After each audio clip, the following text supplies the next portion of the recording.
بسم الله الرحمن الرحيم. الحمد لله نحمده ونستعينه ونستغفره ونؤمن به ونتوكل عليه ونعوذ بالله من شرور أنفسنا ومن سيئات أعمالنا. من يهده الله فلا مضل له ومن يضلله فلا هادي له. ونشهد أن لا إله إلا الله ونشهد أن سيدنا ومولانا محمدا عبده ورسوله. أما بعد، فقد قال الله سبحانه وتعالى في كلامه القديم وفي القرآن المجيد: أعوذ بالله من الشيطان الرجيم، بسم الله الرحمن الرحيم. فيها يفرق كل أمر حكيم. صدق الله العظيم. وقال رسول الله صلى الله عليه وسلم في حديثه الشريف: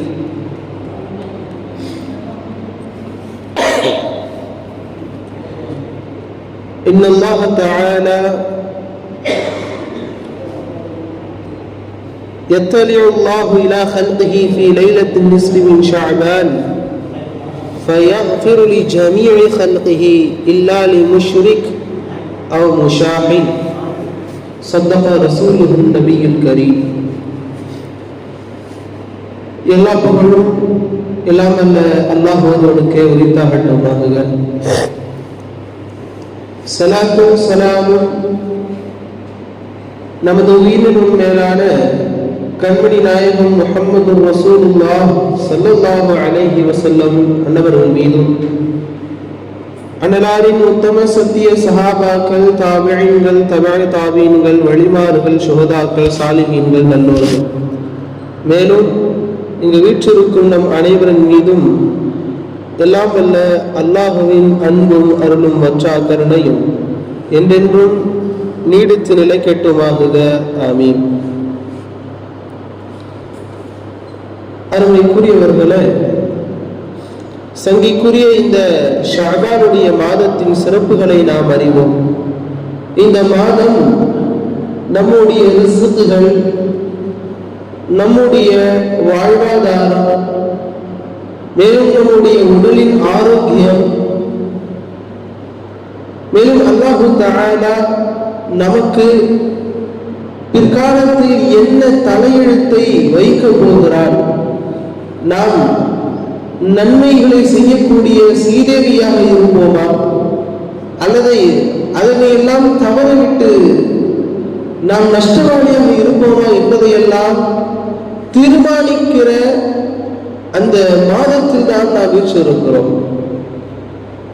அல்லாஹ் தஆலா அவனது அருள்மறையில் நமக்கு பதிவு செய்து சொல்லுகிறான், மதிநுட்பமான அல்லாஹ்வுடைய விஷயங்கள் இந்த ஷஅபானுடைய மாதத்தில் தான் பிரித்தறியப்படுகிறது. அல்லாஹ்விடத்தில் இந்த மாதத்தில் தான் நாம் அடுத்து நாம் வரக்கூடிய அந்த மாதத்தினை, வரக்கூடிய வருடங்கள் முழுவதும் நாம் என்னென்ன எல்லாம் செய்வோம் என்பதை தீர்மானிக்கிற நாளும் இந்த மாதத்தில் இருக்கிற நிஸ்ஃபு ஷஅபான், ஷஅபானுடைய பாதிதான் அதனை நிர்ணயிக்கிறது. எனவே அருமைக்குரியவர்களே, இந்த மாதத்தில் என்னென்ன அமல்களை எல்லாம் செய்ய வேண்டும் என்பதை எல்லாம் சென்ற ஜுமாக்களில் நாம் பார்த்தோம். இந்த மாதத்தில் அருமைநாயகம் ஸல்லல்லாஹு அலைஹி வஸல்லம் அன்னவர்களுடைய மிகவும் விருப்பத்திற்குரிய மாதமாக இருப்பதால் இந்த மாதத்தில் அதிகம் ஸலவாத்தை ஓத வேண்டும் என்று நாம் கூறியிருக்கிறோம். இந்த மாதத்தில் நம்மால் இயன்ற அளவிற்கு அல்லாஹ்விடத்தில் அதிகம் துஆ செய்ய வேண்டும். அதிலும் குறிப்பாக நாளை சிபாரிசு என்னும் மிக பெரும் பொக்கிஷத்தை நமக்கும் நம்முடைய குடும்பத்தார்களுக்கும் நாம் கட்டாயம் கேட்க வேண்டும். பாவ மன்னிப்பை எல்லாம் கேட்க வேண்டும் என்பதை பற்றியான செய்திகளை நாம் கூறியிருக்கிறோம். அவ்வடிப்படையில் அல்லாஹு தஆலா இந்த நிஸ்ஃபு ஷஅபான் வரக்கூடிய அந்த பிறை 15, இன்றைக்கு ஷஅபானுடைய பிறை 10, இன்றையிலிருந்து ஒரு 5 நாட்கள் நாம் கழித்தோம் என்று சொன்னால் சனி, ஞாயிறு, திங்கள், செவ்வாய் புதன்கிழமை நிஸ்பு ஷாபான். அப்படி என்றால் செவ்வாய்க்கிழமையினுடைய மக்ரிபுக்கு பின்னாளில் இருந்தே ஷாபானுடைய நிஸ்பு துவங்குகிறது. அருமைக்குரியவர்களே, அந்த நாளில் ஏராளமான அமல்களும் ஏராளமான நல்ல நல்ல விஷயங்களையும் நாம் நினைவு கூறுவது நமக்கு கட்டாயம். அதில் மக்ரிபுக்கு பின்னாலே கட்டாயம் நாம் அந்த நிஸ்பு ஷாபானுடைய இரவில், லைலத்துல் பராத் என்று கூறக்கூடிய அந்த இரவில் 3 யாசீன்களை நாம் கட்டாயம் ஓத வேண்டும். முதல் யாசீன் நம்முடைய ரிஸ்க்குக்காக, இரண்டாவது யாசீன் அல்லாஹ் நமக்கு தரவிருக்கிற அந்த உடல் ஆரோக்கியத்திற்காக, மூன்றாவதாக நம்முடைய தலையெழுத்தை நல்ல சீதேவியாக இருக்க வேண்டும், எங்களை மூதேவிகளாக ஆக்கிவிடாதே என்பதை கேட்பதற்கான 3 யாசீன்களை நாம் கட்டாயம் ஓத வேண்டும். பெருமக்கள் சொல்லுவார்கள், இந்த ஷஅபானுடைய லைலத்துல் பராத்தினுடைய இரவுகளில் உங்களால் அதிகமான அமல்கள், ஏன் அமல்களே செய்ய முடியவில்லை என்றாலும் இந்த நாளில் அந்த இரவில் கட்டாயம் ஒரு 100 முறையாவது இஸ்திக்ஃபார் செய்து கொள்ளுங்கள். அஸ்தக்ஃபிருல்லாஹ் அஸ்தக்ஃபிருல்லாஹ் என்று ஒரு 100 விடுத்தம் அதனை நீங்கள் கூறிக்கொள்ளுங்கள். நீங்கள் மற்ற அமல்களை எல்லாம் செய்யவில்லை என்றாலும் நீங்கள் கூறியிருக்கிற இந்த இஸ்திக்ஃபார் உங்களுக்கு நன்மைகளாக போய்விடும். காரணம், நம்முடைய நன்மைகளும் நம்முடைய தீமைகளும், நமக்கு நன்மை அதிகமாவதும் பாவம் குறைவதும் நாம் சொல்லுகிற இஸ்திக்ஃபாரின் மூலம்தான். நாம் சாதாரணமாக இஸ்திக்ஃபாரினுடைய வார்த்தைகளை மிக எளிதாக நாம் நம்முடைய நாவுகளில் கூறிவிடுகிறோம். ஆனால் அந்த இஸ்திக்ஃபாரினுடைய பின்னணியில் அதில் ஒளிந்திருக்கிற நன்மைகளை பார்த்தோம் என்றால் ஏராளமான நன்மைகள் அதில் ஒட்டி கொண்டிருக்கிறது. நம்முடைய கண்களுக்குத்தான் அது தெரியவில்லை. பெருமக்கள் சொல்லுவார்கள், இஸ்திக்ஃபாரை அடிக்கடி கூறினால் நம்முடைய மனதில் இருக்கிற கெட்ட எண்ணங்கள் நீங்கிவிடும். நாம் செய்கிற ஒவ்வொரு பாவத்திற்கும் நம்முடைய இதயத்தில் பாவத்தின் துளிகள், கருமை துளிகள் விழுகிறது அல்லவா, அந்த கருமைகள் எல்லாம் நீக்குவது இஸ்திக்ஃபார் என்கிறார்கள். நாம் ஐவேளை தொழுவதால், நோன்பு நோற்பதால், ஜும்மாவுடைய நாட்களை கடைபிடிப்பதால், ரமலானுடைய மாதத்தை கடைபிடிப்பதால் நம்முடைய சிறிய சிறிய பாவங்கள் அழியலாம். நிறைய ஹதீஸ்களை நாம் பார்த்திருப்போம். ஒருவர் லுஹர் முதல் அசர் வரை லுஹர் தொழுதுவிட்டு அந்த மனிதர் சென்றால், லுஹரில் இருந்து அடுத்த அசர் வரை அந்த செய்யக்கூடிய மனிதருக்கு அவர் தொழுது லுஹருடைய தொழுகை பாவ மன்னிப்பாக இருக்கும். அதே போல அசர் டு மக்ரிப், இப்படி ஒவ்வொரு வக்திற்கும் நடுவில் நாம் தொழுகிற 5 தொழுகைகள் நமக்கு பாவ மன்னிப்பாக வருகிறது. ஒரு ஜுமா முதல் இந்த ஜுமாவை நாம் கடைபிடித்தோம் என்று சொன்னால், ஹுத்பாவில் இருந்து இமாம் ஹுத்பாவில் ஏறி அந்த ஹுத்பாவை முழுமையாக வாசித்து முடிக்கும் வரை, ஹுத்பாவின் ஆரம்பத்திலிருந்து அந்த ஜுமாவுடைய தொழுகை வரை முழுமையாக நாம் கடைபிடித்தோம் என்று சொன்னால், அடுத்த வார ஜுமா வரை நமக்கு அது பாவ மன்னிப்பாக அமைகிறது. ரமலானுடைய மாதத்தினை முழுமையாக நாம் நோன்புகள் நோற்று நல்ல அமல்கள் செய்து அதிகம் குர்ஆனை ஓதி அந்த மாதத்தினை நாம் நல்ல வழியில் கடத்தினோம் என்று சொன்னால் அடுத்த ரமலான் வரை நமக்கு பாவ மன்னிப்புகள் கிடைக்கிறது. பெருமக்கள் கூறுவார்கள், பாவ மன்னிப்பு என்றால் சின்ன சின்ன பாவங்கள் எல்லாம் அழிக்கப்படும். இதை தவிர உள்ள பெரும்பாவங்கள் நமக்கு அழிய வேண்டும் என்று சொன்னால் நாம் அல்லாஹ்விடத்தில் இஸ்திக்ஃபார் கட்டாயம் செய்ய வேண்டும். அல்லாஹ்விடத்தில் நாம் பாவ மன்னிப்பை தேடினோம் மட்டும்தான் நிச்சயம் நம்முடைய பெரும்பாவங்கள் அழிக்கப்படும். நாம் நினைத்துக் கொள்ளலாம், நமக்கு வேண்டுமானால் சில பாவங்கள் பார்ப்பதற்கு சின்னதாக இருக்கலாம், ஆனால் அல்லாஹ்விடத்தில் அது மிக மகத்தான பெரிய பாவமாக இருக்கும். அதனுடைய அடிப்படையில் தான் அல்லாஹ் தஆலா 2 நபர்களை பற்றி ஒரு செய்தியை கூறுவார். அருமைநாயகம் ஸல்லல்லாஹு அலைஹி வஸல்லம் அவர்கள் ஹதீஸில் நமக்கு கூறுவார்கள், யத்தலிஉ அல்லாஹு இலா ஹல்கிஹி ஃபீ லைலத்தி நிஸ்ஃபி மின் ஷஅபான். ஷஅபானுடைய இரவின் முதல் அந்த இரவின் பாதி, பிறை 15னுடைய அந்த பாதி, சுருக்க சொல்ல போனால் லைலத்துல் பராத்தினுடைய இரவிலே அல்லாஹ் தஆலா எல்லா படைப்பினங்களுக்கு மத்தியில் அவன் உதிப்பான். அவன் தன்னுடைய ரஹ்மத்தை மக்களுக்கு தருவான், மக்ஃபிரத்தை தருவான். ஃபயக்ஃபிரு லி ஜமீஇ ஹல்கி, அவனுடைய எல்லா ஹல்குகள், எல்லா படைப்பினங்களுக்கும் அல்லாஹ் தஆலா பாவ மன்னிப்பை வழங்கி விடுவான். ஆனால் 2 நபர்களுக்கு அல்லாஹ் தஆலா பாவ மன்னிப்பை தரமாட்டான். ஒருவர் இல்லா லி முஷ்ரிகின் அவ் முஷாஹித், ஒருவர் அல்லாஹ்விற்கு இணை வைத்தவர். மற்றொருவர் பிற முஸ்லிம்களோடு பிற மனிதர்களோடு பகைமை கொண்ட ஒரு நபருக்கும் அல்லாஹ் தஆலா பாவத்தை மன்னிப்பது கிடையாது. 2 நபர்கள், ஒரு நபர் நமக்கு கண்டிப்பாக தெரியும், அல்லாஹ்வை அல்லாஹ் என்று ஏற்காதவர், அல்லாஹ்வை பிறரோடு ஒப்பிட்டு கூறுவதும் ஷிர்க். அந்த ஷிர்கை செய்யக்கூடிய நபருக்கு கட்டாயம் அல்லாஹ் தஆலா மக்ஃபிரத்தை தருவது கிடையாது. இரண்டாவதாக பகைமை கொள்ளுதல். பகைமை கொள்ளுதல் என்றால் என்ன? ஒரு முஸ்லிமை அவனது வளர்ச்சியினால் அல்லது அவனதுடைய குணத்தால் ஒரு சில வேலைகளோ அல்லது அவனது மனம் புண்படியுமாகவோ அவனை நாம் நடந்து கொள்ள வைப்பது பகைமை. அவனை எப்படியாவது நான் வீழ்த்த வேண்டும், அவன் என்னை விட உயரக்கூடாது, இது போன்ற ஏராளமான கருத்துகள் பகைமையில் வரும். ஒரு முஸ்லிம் பிற முஸ்லிம்களோடு ஒற்றுமையோடு வாழ்வதை அருமைநாயகம் ஸல்லல்லாஹு அலைஹி வஸல்லம் அவர்கள் விரும்பினார்கள். எக்காலமும் முஸ்லிம்கள் பிற முஸ்லிம்களை பார்த்து அவர் எந்த கொள்கையாக இருந்தாலும், அவர் எந்த செயல்களை செய்திருந்தாலும், பாவச் செயல்களை செய்திருந்தாலும் அவரது பாவத்தை தான் நாம் வெறுக்க வேண்டுமே தவிர அவரை ஒருபோதும் வெறுக்கக்கூடாது, அவரை ஒருபோதும் நாம் பகைமை வைக்கக்கூடாது. இதுதான் இஸ்லாமினுடைய மிக முக்கியமான ஒரு செய்தி. பகைமை கொள்ளுதல் என்பது அவனது குணத்தில் இருக்க வேண்டும், ஒரு முஸ்லிமை பார்த்து இருக்கக்கூடாது. ஏராளமான ஹதீஸ்களை நாம் பார்த்திருப்போம். பிற முஸ்லிம்களோடு நாம் வாழுகிற அந்த வாழ்க்கையை ஒற்றுமையோடு வாழ வேண்டும். ஒரு முஸ்லிம் தும்பினால் கூட அவர் அல்ஹம்துலில்லாஹ் கூறினால் அதற்கு யர்ஹமுக்குல்லாஹ், உனக்கு அல்லாஹ் தஆலா ரஹ்மத் செய்வானாக என்று துஆ செய்ய வேண்டும் என்று இஸ்லாம் சொல்லுகிறது. அந்த முஸ்லிம் இறந்து விட்டால் அந்த முஸ்லிமுடைய ஜனாசாவில் கலந்து கொள்ள வேண்டும் என்று கூறுகிறது. அந்த முஸ்லிம் கடன் கேட்டால் அந்த முஸ்லிம்கான கடனை கொடுக்க வேண்டும் என்று சொல்லுகிறது. இப்படி பிற முஸ்லிம்களோடு ஒற்றுமையோடு வாழ்வதை தான் இஸ்லாம் விரும்புகிறது. அதைத்தான் அல்லாஹ் தஆலா வலியுறுத்தி செய்திகளை கூறுகிறான். இந்த லைலத்துல் பராத்தினுடைய இரவு நம்முடைய நன்மைகள் அல்லாஹ்விடத்தில் கொண்டு செல்லுகிற நேரம்.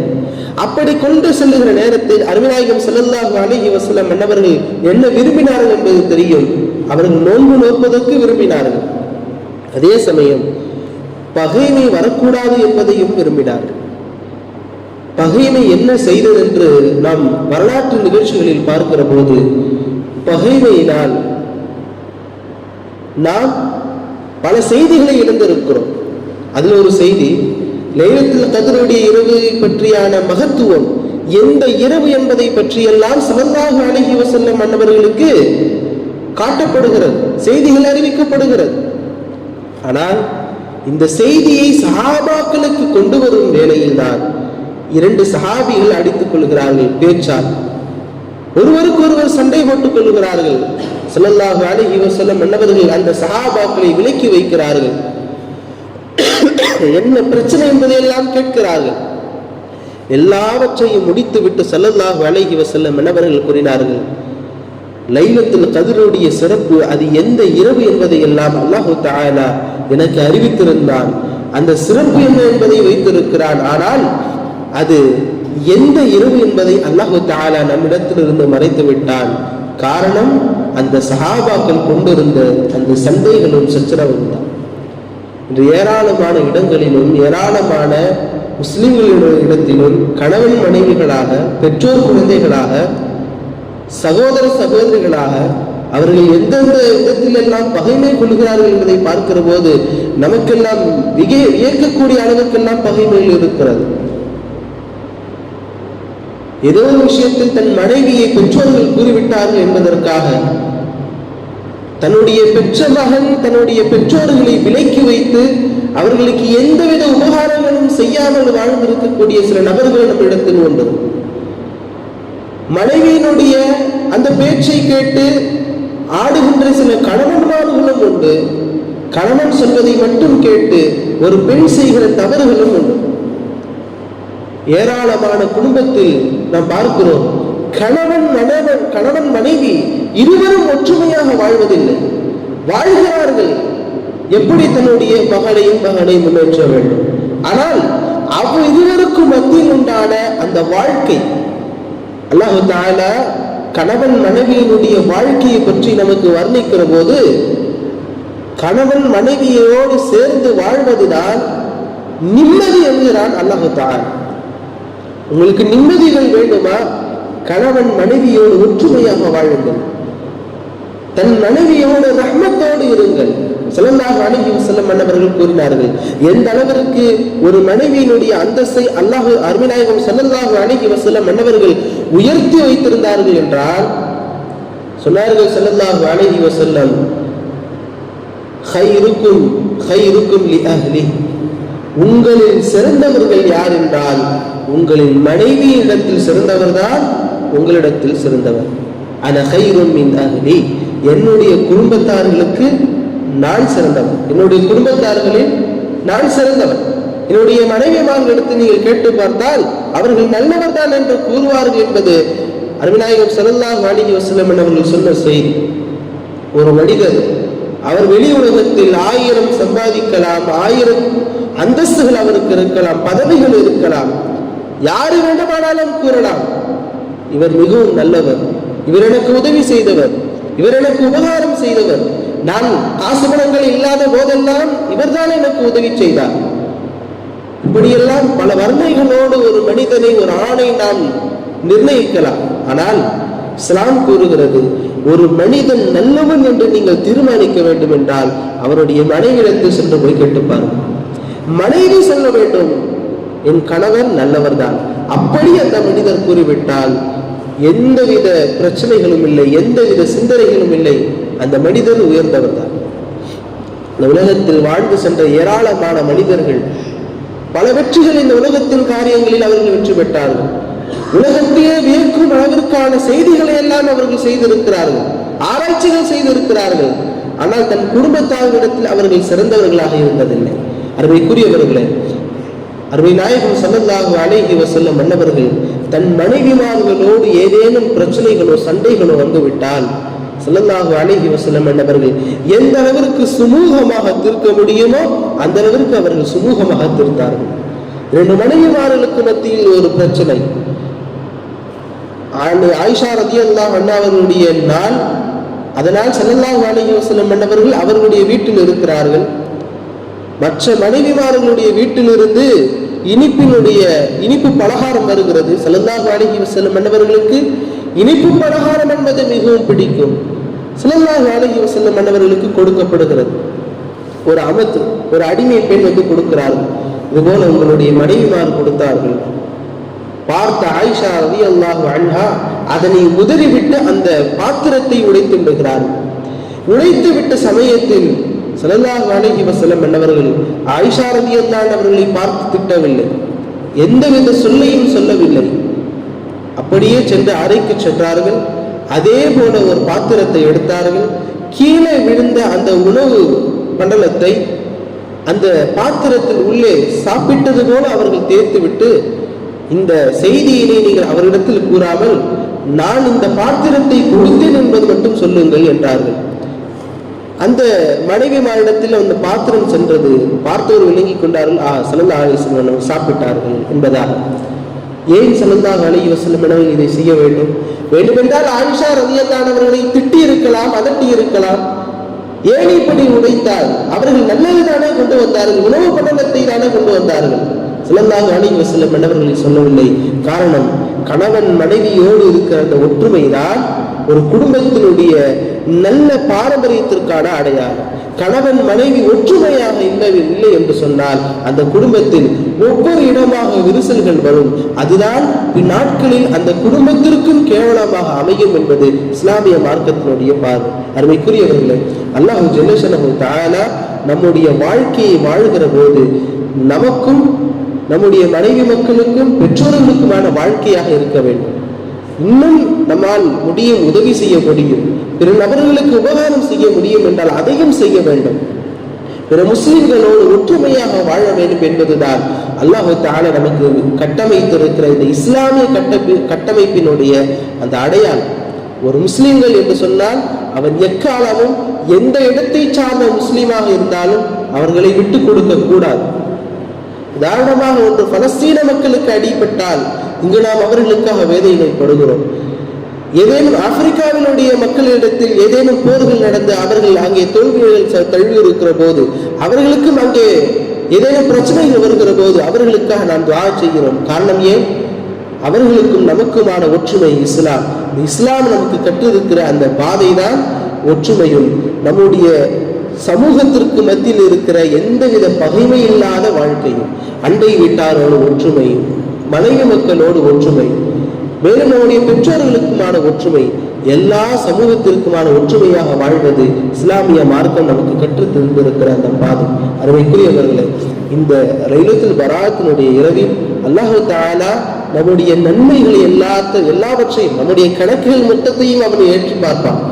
அப்படி பார்க்கிற போது எந்தவித பகைமைகளும் இல்லாத, பிற முஸ்லிம்களோடு எந்தவித பிரச்சனைகளும் இல்லாதவர்களாக, பிற முஸ்லிம்களுடைய மனதில் நல்லவன் என்பதாக பெயர் கொண்டவராக, மேலும் அவனுக்கு பிடித்த அமல்களில் ஒன்றான நோன்பு நோற்றவனாக நாம் அல்லாஹ்விடத்தில் நாம் சந்திக்க வேண்டும்.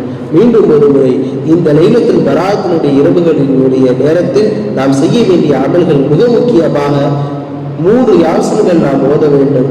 நம்முடைய ரிஸ்க்குக்காக, நம்முடைய உடல் ஆரோக்கியத்திற்காக, பிற்காலத்தில் நம்முடைய தலையெழுத்து சீரழித்தனமாக இருக்க வேண்டும் என்பதற்காக அடுத்த நாள் பகலில் நாம் நோன்பு நோக்க வேண்டும். அது அருள்நாயகம் ஸல்லல்லாஹு அலைஹி வஸல்லம் மன்னவர்கள் செய்த சுன்னத். முடிந்தால் நம்மால் இரவு முழுவதும் அமல் செய்ய முடிந்தால் அதிகம் குர்ஆன் ஓதுவது, தஸ்பீஹ் செய்வது. இந்த அமல்களையும் செய்ய முடியாதவர்கள் இஸ்திக்ஃபார் 100 முறை ஓதிக்கொள்ளவும். அல்லாஹ் ஜல்லஷானஹு தஆலா அவனது நன்மைகளை, நம்முடைய நன்மைகளை அவன் பார்க்கிற போது நம்முடைய தீமைகள் எல்லாம் அழிக்கப்பட்டவர்களாக, யாரிடத்திலும் பகைமை இல்லாதவர்களாக, அனைத்து முஸ்லிம்களிடத்திலும் மக்களிடத்திலும் நல்லவன் என்று பெயர் பெற்றவனாக, சாலிகான ஒரு அடிமையாக அல்லாஹ் ஜல்லஷானஹு தஆலாவிடத்தில் நாம் காண்பிக்கப்படுவதற்கு எல்லாம் அல்லாஹ் தஆலா நசீபாக்கி தந்தருள் புரிவானாக. அதற்குண்டான முழு தௌஃபீகையும் எல்லாம் அல்லாஹ் தந்தருள் புரிவானாக. ஆமீன். வாஹிரு தஅவானா அல்ஹம்துலில்லாஹி ரப்பில் ஆலமீன். அஸ்ஸலாமு அலைக்கும் வரஹ்மத்துல்லாஹி தஆலா வபரகாத்துஹு. Assalamu alaikum. Please like, share and subscribe to Ahmad Alim Talks for more content.